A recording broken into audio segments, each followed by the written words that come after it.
Kirk Ferentz is the longest tenured head coach in the Big Ten. He's been with the Iowa Hawkeyes since the late 1990s, and he's entering a new era of college football, just like everyone else.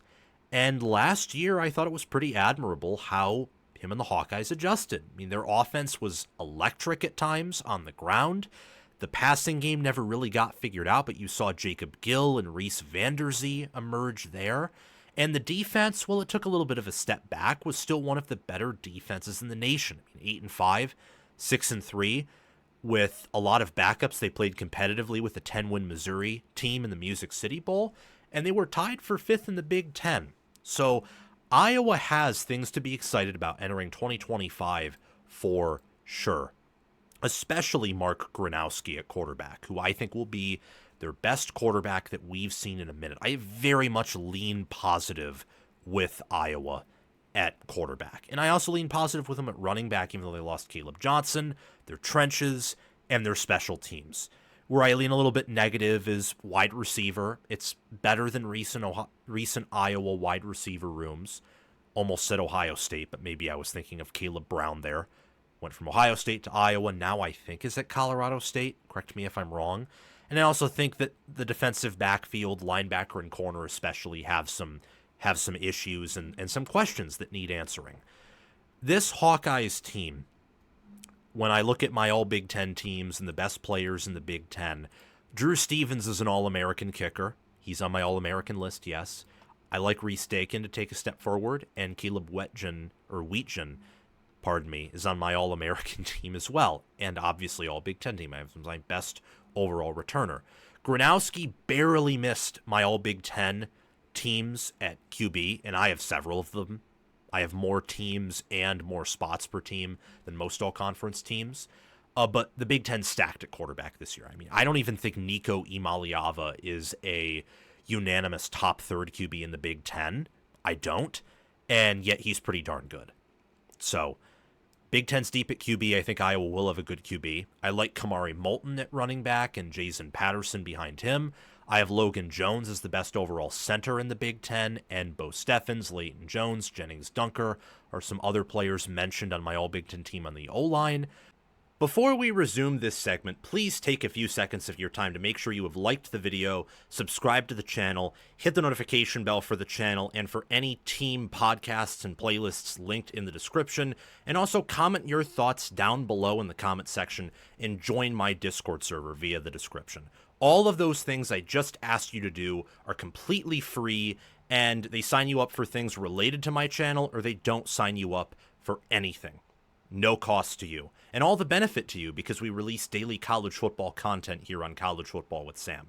If you want to support the channel monetarily, sign up for a YouTube membership, or check any other links in the description for my merchandise store and Patreon page. Thank you very much, and let's get back to the segment. No receivers for Iowa, but a tight end in Addison Ostrenga. I have Aaron Graves, Max Llewellyn, and Ethan Hurkett representing Iowa on the All-Big Ten teams on the D-line.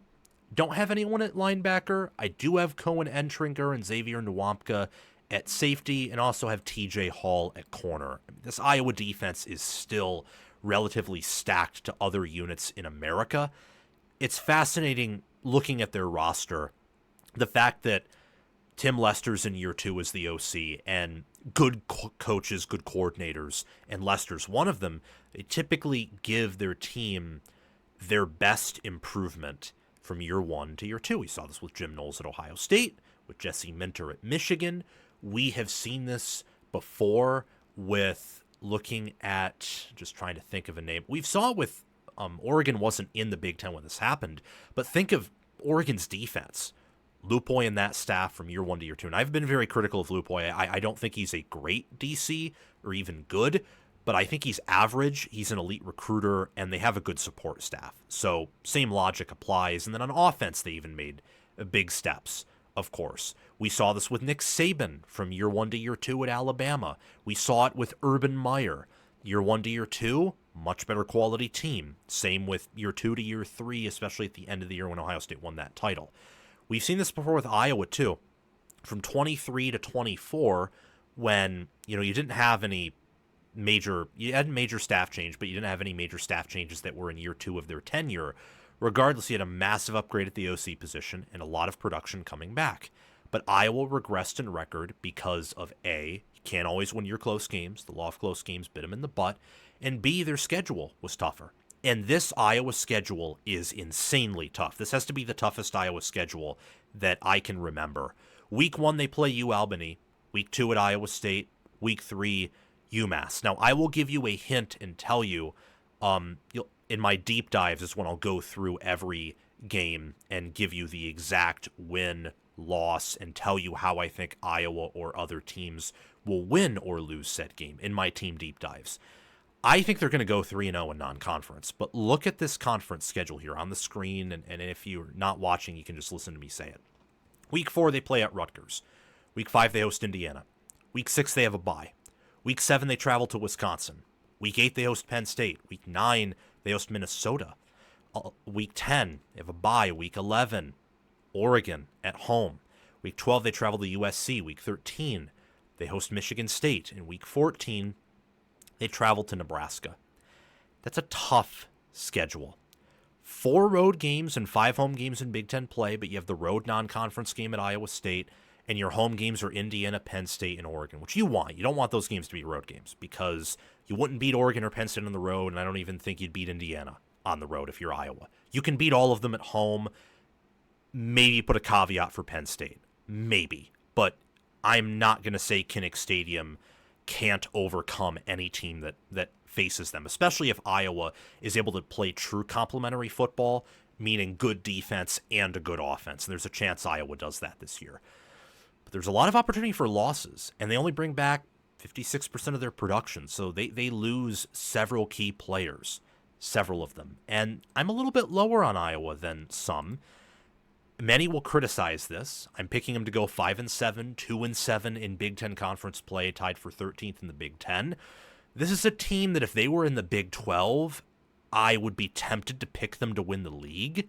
And if they were in the ACC, I would be tempted to pick them to win 8, 9, or depending on the schedule, 10 games. But this schedule is tough, and the matchups on the schedule are tougher. Wisconsin, for example. Wisconsin returns more than Iowa, especially at skill position. Their lines of scrimmage have been upgraded through the portal, and they have a good O-line, and they've massively upgraded at QB in the same way that Iowa has. And it's at home, in Camp Randall. It's not a guaranteed win. Minnesota at home.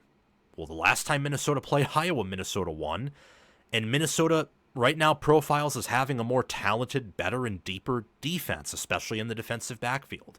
And they have better running backs. Is there a chance Minnesota could do to Iowa what Iowa did to Minnesota last year and just physically, pound them and outmaneuver them? Well, yes.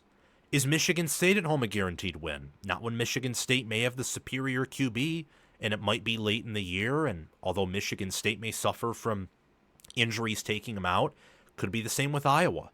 And then it's not even talking about Indiana at home, and Indiana brings back more production, was a much better team than Iowa last year.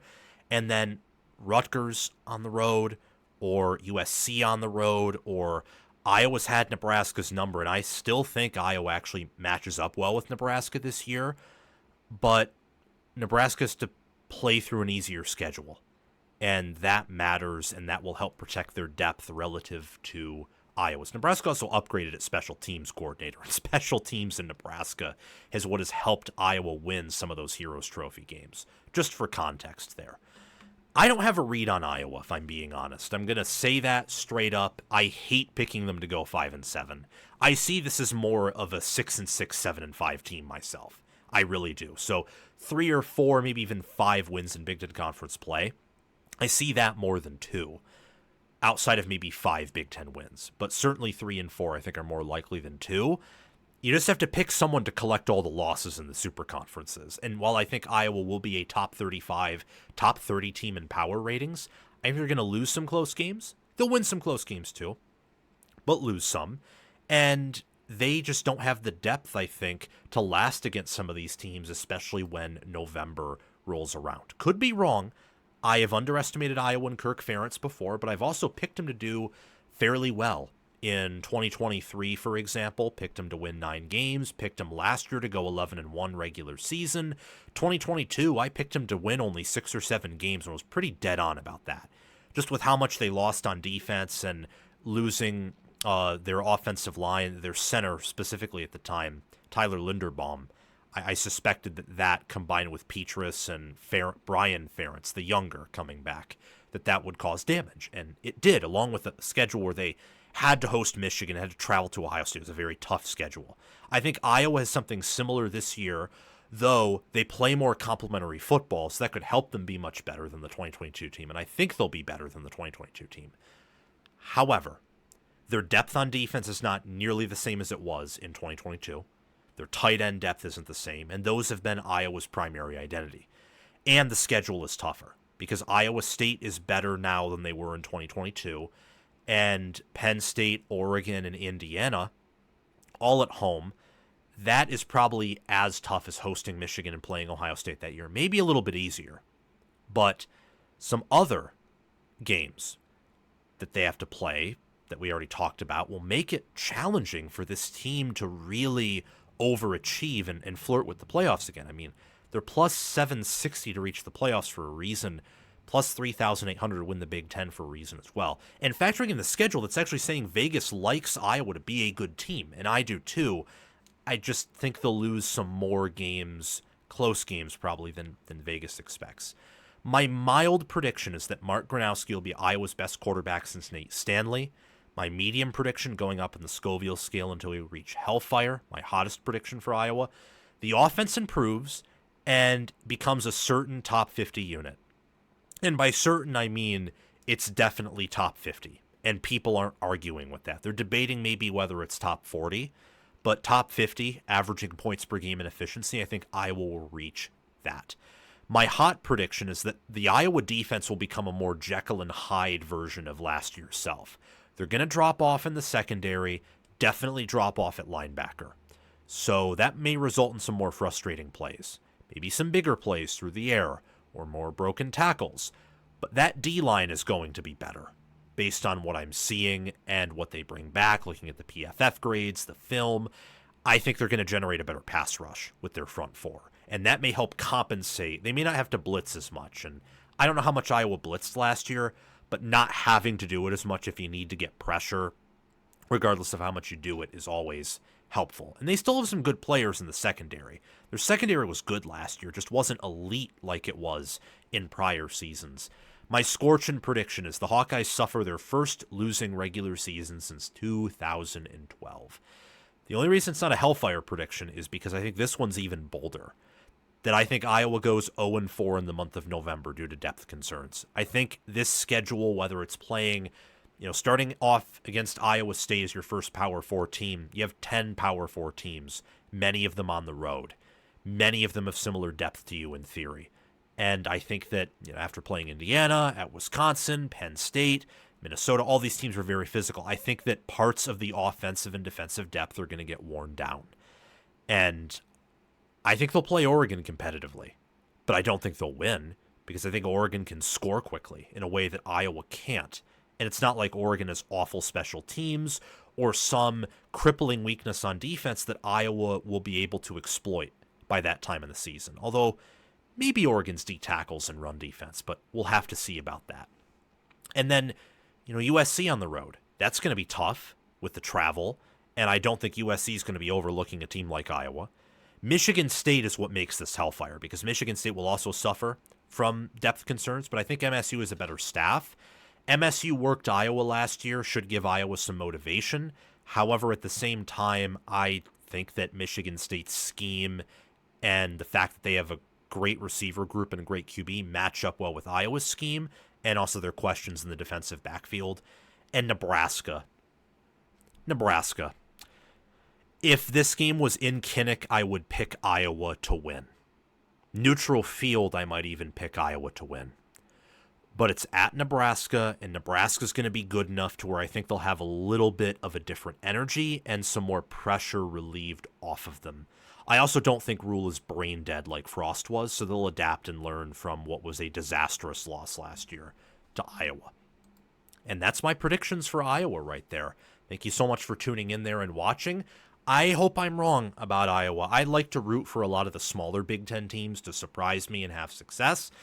I just had to pick someone to inherit most of the losses, and given how Iowa has questions in a variety of different areas, and they have a tough schedule, and they have to play Nebraska and play Wisconsin on the road, and Michigan State has a better QB and better offense than they do. Just the way the schedule matches up made me pick 5 and 7, where if you maybe flipped some of the home and road games, I'd be picking 7 and 5 or 8 and 4. Thank you for watching College Football with Sam. Make sure that you've liked the video, subscribed to the channel, hit the notification bell for the channel and team playlists and podcasts in the description, joined the free Discord server where we talk college football 24/7, and have commented your thoughts down below. Check out the description for any ways you can support the channel monetarily. Everything else I've asked you to do is completely free, and your support means the world to me. We're trying to become the next big thing on college football YouTube. 6-figure subscribers, maybe 1 million one day. I think we can do that. And also check out any videos or playlists, anything in these columns right here, where there will be videos and playlists. Yeah, you get the point.